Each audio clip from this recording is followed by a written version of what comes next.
l'invité de la matinale.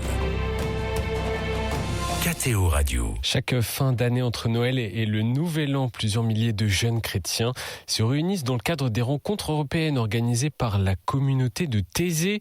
L'année dernière à Tallinn en Estonie, cette année, elle se déroule à Paris et en Île-de-France du 28 décembre au 1er janvier. Dernière ligne droite pour les organisateurs et les paroisses mobilisées pour préparer ces rencontres. On fait le point avec le coordinateur de l'événement, frère Benoît. Bonjour. Bonjour. Merci beaucoup d'être avec nous en studio. Vous êtes aussi membre donc de la communauté de Thésée. Un mot sur la communauté de Thésée, son histoire, sa vocation rapidement. D'abord, merci de votre invitation et salutations aux auditeurs en ce premier lundi de l'Avent. C'est une joie de vivre ce chemin vers Noël. Toujours. Avec vous. Nous sommes une communauté œcuménique internationale qui a été fondée par frère Roger en 1940, donc au début de la Deuxième Guerre mondiale, et qui accueille depuis plus d'un demi-siècle des milliers de jeunes chrétiens de toute l'Europe et même du monde entier pour des semaines de rencontres internationales. Et puis aussi une communauté qui part chaque année, entre Noël et Nouvel An, animer une grande rencontre internationale dans une ville d'Europe. Et cette année, nous sommes donc à Paris.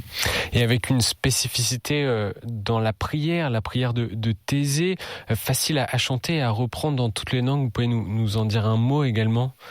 Oui, c'est vrai, c'est une forme de prière qui a été développée en fait pour des raisons pastorales, puisque les jeunes commençant à venir nombreux à Thésée, les frères ont réfléchi comment on peut les inclure dans ces temps de louange, de prière, et c'est comme ça que l'idée de ces refrains méditatifs est venue.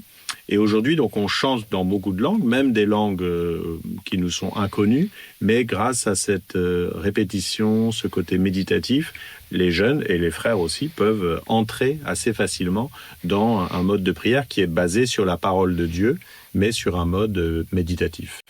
Et donc, est-ce qu'il y a un thème particulier pour cette année autour de ces rencontres ? Oui, alors, frère Mathieu le prieur de Thésée, oui. Vient de nous dire que il avait choisi pour thème de sa lettre pour l'année, puisque depuis le temps de frère Roger, la rencontre européenne est aussi le moment où le prieur publie la lettre qui va aider les jeunes dans leur réflexion lors des rencontres à Thésée tout au long de l'année.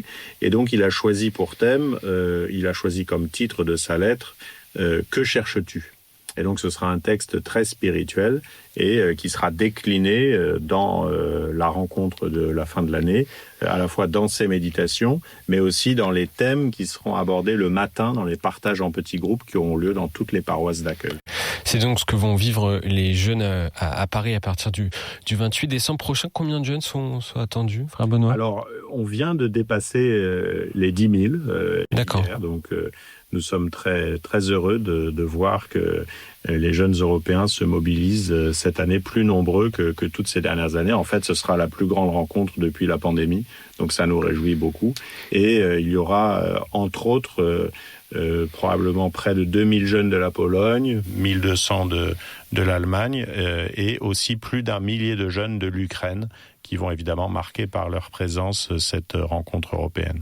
Ça soulève aussi des défis logistiques et d'accueil, d'hébergement des jeunes. Comment vous faites ? Les paroisses franciliennes sont mobilisées pour ça ?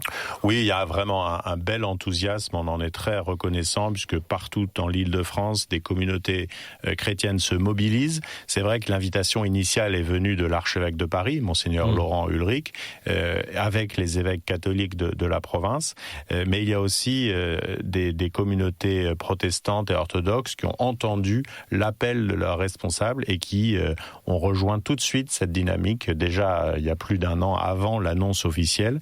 Et aujourd'hui, on voit combien cette rencontre est vraiment portée localement par des équipes qui se mettent en place et qui vont permettre d'accueillir ces milliers de jeunes entre Noël et Nouvel An, à la fois dans les communautés et aussi dans les familles et chez les personnes, chez l'habitant.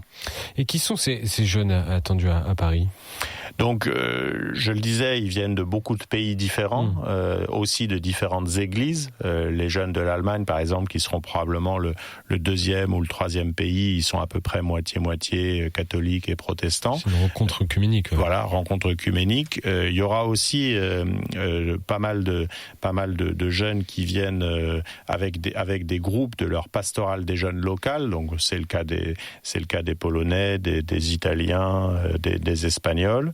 Et puis, il y a aussi des jeunes qui se mettent en route seuls ou avec quelques amis qui sont parfois venus à Thésée comme jeunes et qui veulent faire une expérience un peu différente d'une rencontre de Thésée insérée dans la vie d'une grande ville, à la découverte des communautés chrétiennes locales. Est-ce que vous avez constaté une évolution des profils particuliers de ces jeunes ? Alors, c'est une bonne question. Ce qui est marquant déjà dans l'équipe qui accueille, qui prépare cet accueil dans toute la région, puisque nous sommes depuis mi-septembre une équipe d'une 30aine de personnes basée à Paris, mais qui sillonne toute la région. Et ce qui est intéressant, c'est que parmi ces jeunes volontaires, donc 18 jeunes qui ont pris un semestre pour nous rejoindre dans cette préparation, il y en a un certain nombre qui n'ont jamais participé à une rencontre. Et je pense que cette année, du fait que ça va être une rencontre plus grande que toutes ces derniers rassemblements, de fait, il y aura pas mal de débutants, de novices qui n'ont pas expérimenté une rencontre européenne par le passé.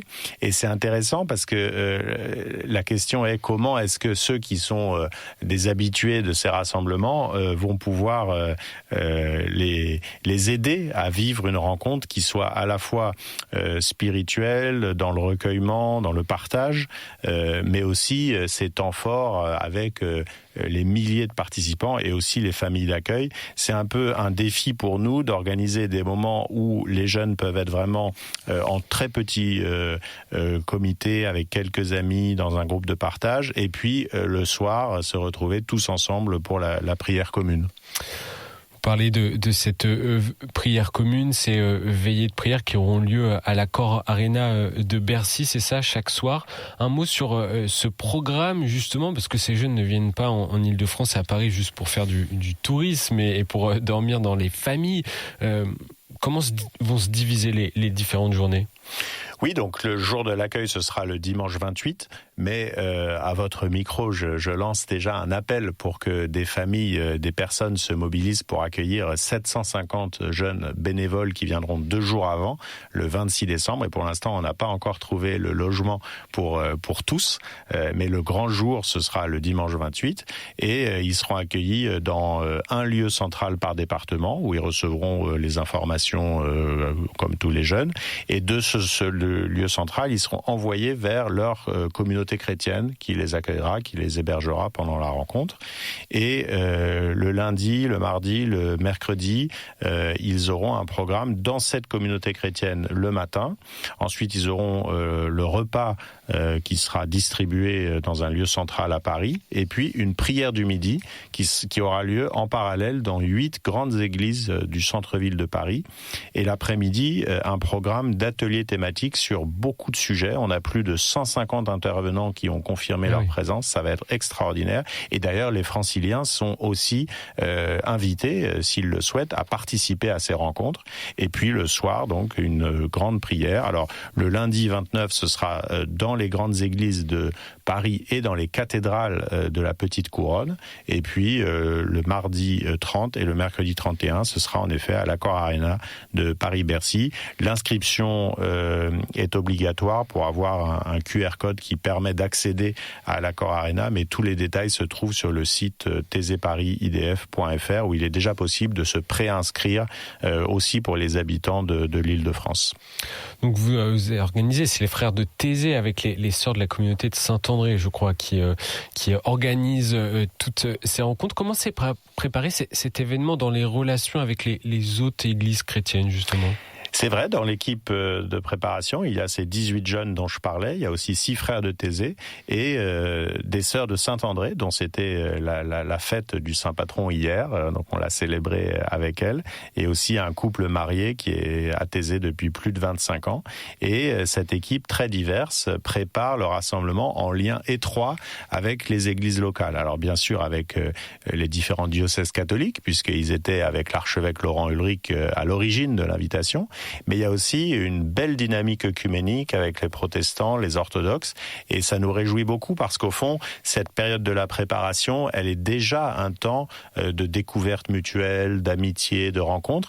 Hier, je parlais avec 2 pasteurs d'une communauté de Paris qui nous disaient combien ils étaient réjouis de nouer des liens, de construire des ponts avec la paroisse catholique qui est toute proche. Ils se connaissaient déjà, mais là, tout à coup, ils ont vraiment un projet commun, une dynamique à chercher ensemble. Et c'était pour moi, comme frère d'une communauté œcuménique, très réjouissant d'entendre leurs témoignages. Et comment se vit l'œcuménisme justement entre les jeunes durant ces rencontres ? Il se vit d'abord par cet accueil qui sera souvent porté par différentes communautés chrétiennes ensemble. Il se vit aussi dans les partages en petits groupes, puisque dans la plupart des groupes, il y aura une diversité par la présence des jeunes de différents pays et de différentes églises. Et puis il se vit aussi dans le cadre du programme des ateliers thématiques, parce que il y aura un certain nombre de thèmes d'approfondissement sur les questions liées au dialogue œcuménique, à l'unité des chrétiens, parmi beaucoup d'autres thèmes évidemment, mais sur ce thème-là, on va avoir vraiment un panel très intéressant d'interventions, et donc je pense que ce sera aussi une occasion d'approfondir cette connaissance réciproque, cet œcuménisme réceptif, donc de l'échange de dons dont nous parlait Saint Jean-Paul II, qui nous invite à reconnaître dans l'autre ce que nous pouvons recevoir de meilleur. La paix, c'est une question qui rejoint très profondément les jeunes aujourd'hui, d'un point de vue pragmatique, voire dramatique, avec la question de l'appel à la mobilisation militaire, comme en France, la guerre qui est en Ukraine. Frère Benoît, la paix résonne davantage pour ces jeunes, bien au-delà des frontières russes aujourd'hui. C'est quelque chose qui est très présent. Oui, absolument. C'est une des grandes questions du moment pour les jeunes d'Europe, parce que ces dernières années, bien sûr, le retour de la guerre sur le continent européen marque les consciences, et aussi encore plus directement pour ce millier de jeunes ukrainiens qui viendront à Paris dans quelques semaines, une grande délégation œcuménique également, puisqu'on aura des évêques orthodoxes, gréco-catholiques de l'Ukraine qui viendront, et donc pour eux, évidemment, ce sera une expérience très importante, d'une part parce que pendant quelques jours, ils pourront sortir de ce contexte où il y a quand même tous les jours des alertes aériennes, voire des bombardements. Nous avions, il y a quelques jours, des nouvelles de Ternopil qui a été gravement bombardée. Il y a eu plus d'une trentaine de victimes, dont 7 enfants, hélas, et une chorale de cette ville animera un atelier, un mini-concert au cours de la rencontre européenne. Donc évidemment, pour ces jeunes, ce sera un temps très fort, mais aussi pour les jeunes Européens d'entendre leurs témoignages. Et donc la possibilité également pour celles et ceux qui nous écoutent, ces jeunes peut-être qui nous écoutent, de s'inscrire. Il est encore temps de s'inscrire ? Absolument. Pour les franciliens, il y a même encore pas mal de temps, puisqu'on a encore 3 ou 4 semaines pour le faire. Pour les jeunes Européens et Français qui ont besoin d'être hébergés, c'est plus urgent, c'est les derniers jours de l'inscription. Mais pour les franciliens, et d'ailleurs pas que les jeunes, puisque des adultes ou des adolescents peuvent venir, des familles avec enfants peuvent tout à fait s'inscrire pour une partie du programme, par exemple pour une prière du midi dans une des églises du centre-ville, ou pour un atelier thématique dont le thème les intéresse. Donc n'hésitez pas vraiment à participer à cette belle dynamique pour celles et ceux qui seront à Paris et en Île-de-France du 28 décembre au 1er janvier. Et je donne le site thésée.fr/Paris-2025-26. Merci beaucoup, frère Benoît, d'être venu en studio ce matin. Merci.